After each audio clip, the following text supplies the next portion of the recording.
this fall.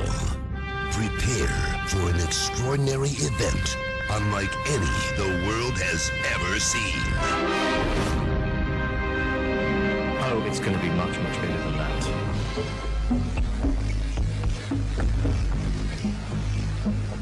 The only people who don't want to disclose the truth are people with something to hide. They're a bunch of criminals. They're a bunch of criminals. They've taken over our government. He who makes the money makes the rules. And because these guys make the money, golden rule. It's the old golden rule. Yeah. And because these guys make the money, they control our government, both the Democrats and the Republicans. And it doesn't matter whether Hillary Clinton's in office or George Bush is in office, the same things are going to happen. There are minor differences, but essentially the same thing is going to happen. Well, you should be frightened because these people are controlling our lives. You know, we're no longer in charge of our own lives. Everything we do today is done by. It's like believing, in a sense, that America from the beginning was supposed to be a democracy. You keep hearing It's a republic. Of course, it's a republic. Sure. It's a constitutional republic. Absolutely. Right? And if you ask 100 people on the street, what form of government is America supposed to be? We have a democracy. 98% will tell you it's a democracy. It's not. And they don't get this.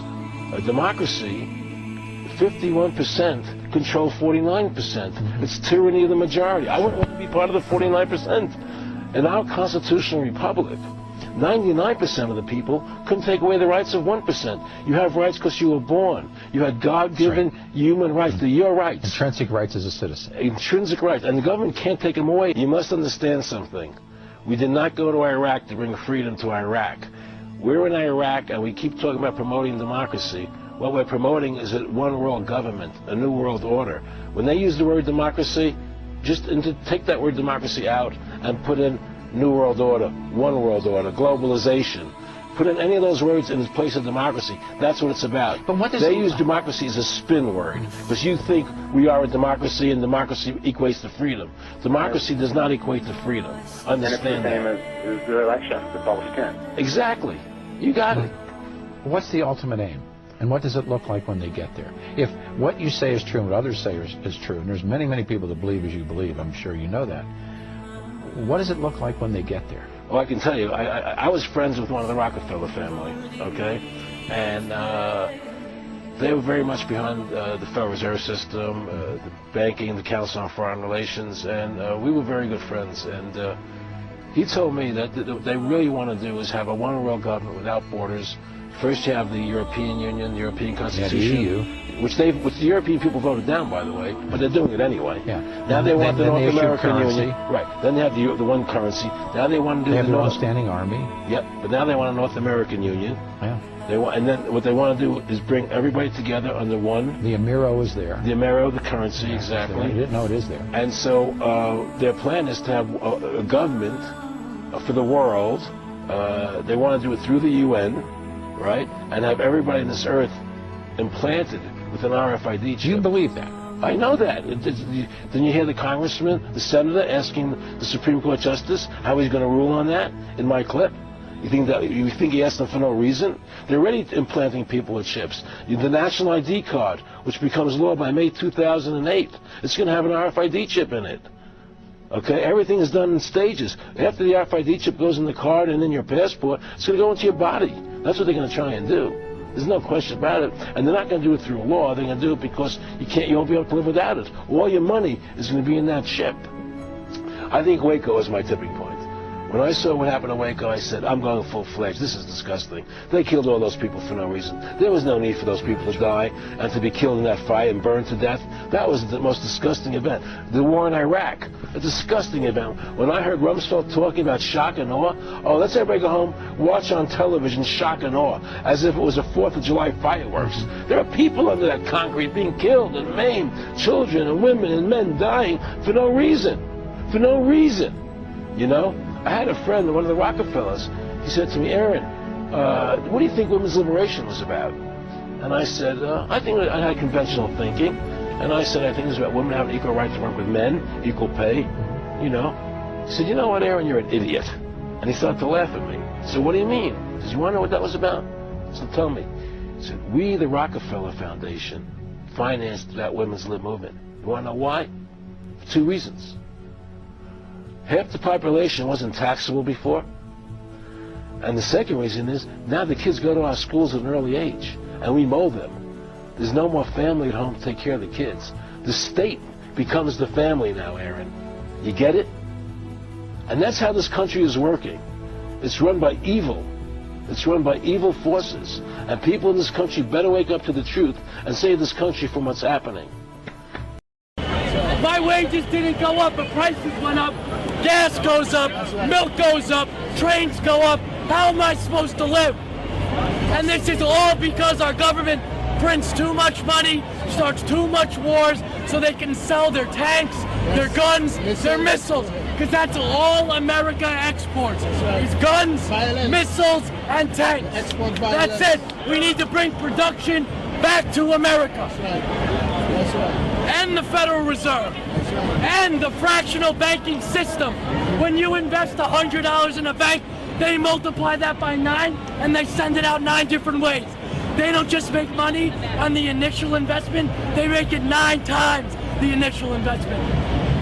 That's fake money that they printed out of thin air.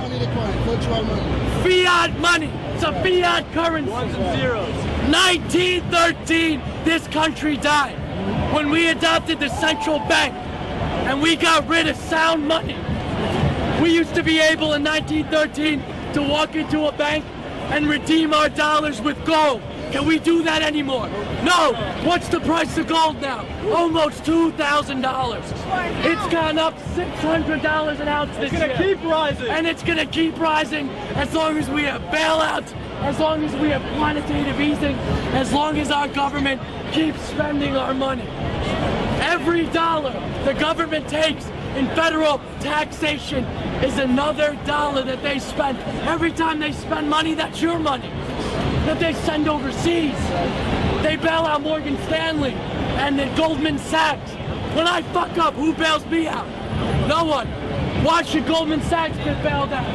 $700 billion in 08. And they want more now? They want more. That wasn't enough? You're gonna drain. There's not gonna be a middle class in 10 years. And the Federal Reserve. And the fractional banking system. And the Fed. Elect Ron Paul and the wars. Ron Paul 2012. Sound money.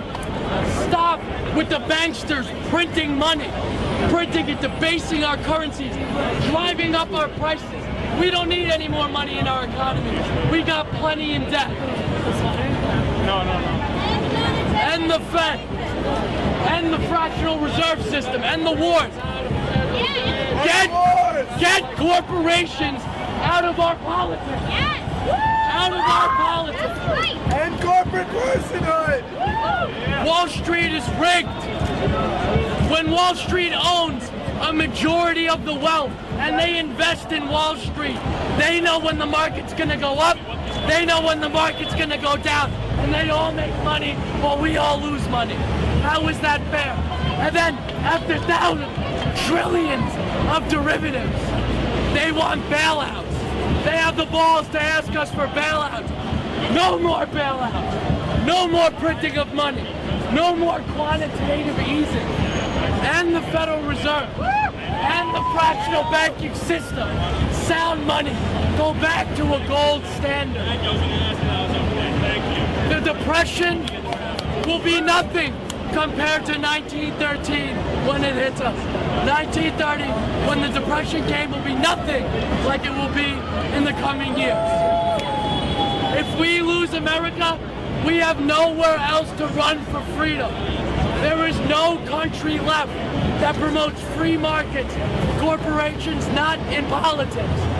There's no country that has their own sound currency. There is nowhere left to run.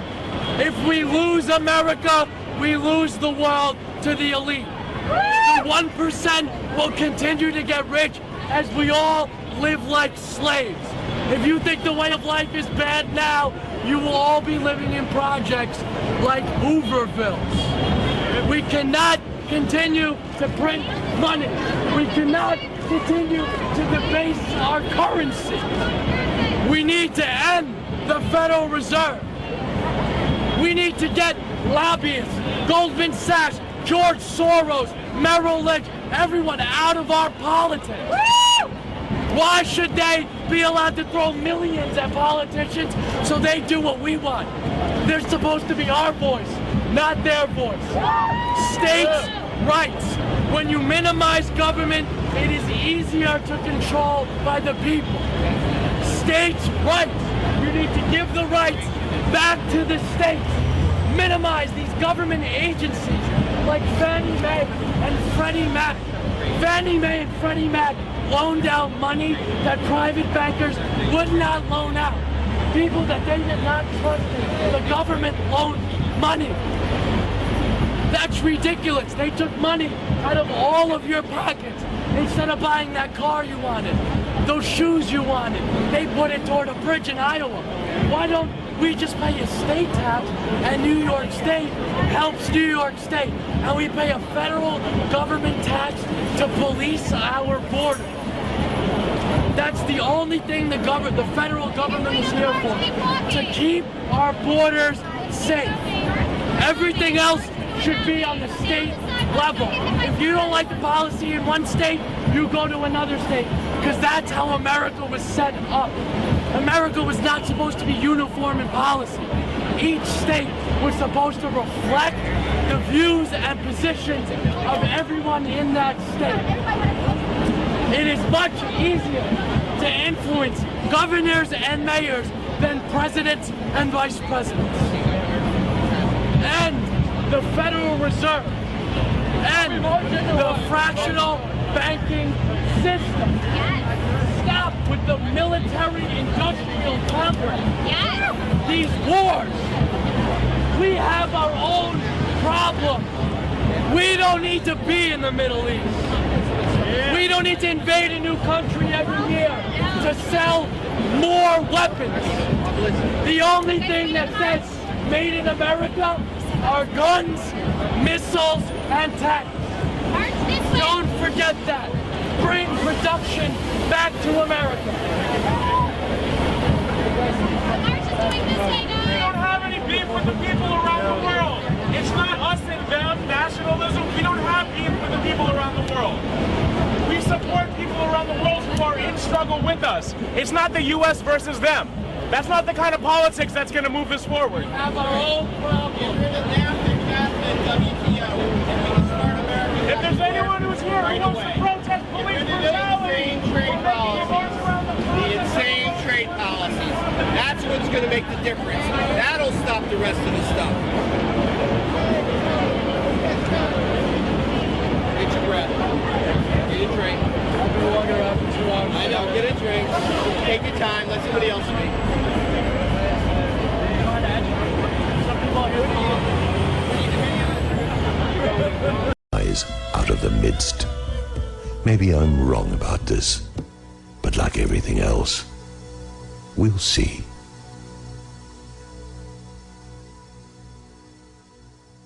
The level. Now, if it's something were to happen, you can criticize them. People when you make an announcement. Well, we live in a democracy. Right. Do you want information or don't you? Imagine, here was a young girl who was just becoming aware of our democracy.